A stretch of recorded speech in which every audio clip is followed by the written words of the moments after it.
Hi, I'm Jill, and I am the designer behind KiteCo.Creates. I am so excited to be in designer for Bag of the Month, and then followed up by Kim and Emma. What a dream! They are two amazing designers. So, this is Essie-Jo, a medium-sized bag with a really nice big interior.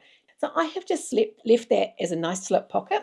A little bit of a new technique on the bottom. It is a curved boxed base. It is not scary. Just follow the instructions, and I'm sure you will get that right.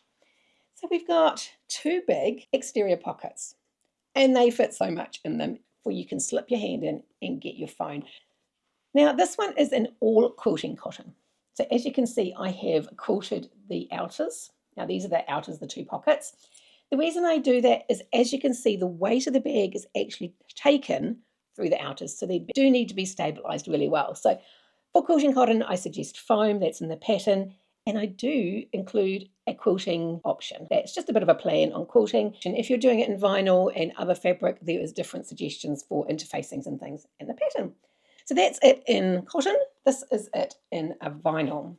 Now, none of the techniques used in the bag are difficult. There's a couple of areas where handling the fabric under your sewing machine can be a little bit tricky, but take it slow and I'm sure you've got this. I can't wait to see what you do with your Essie-Jo and what fabrics you choose and how you make her up. So that is our girl.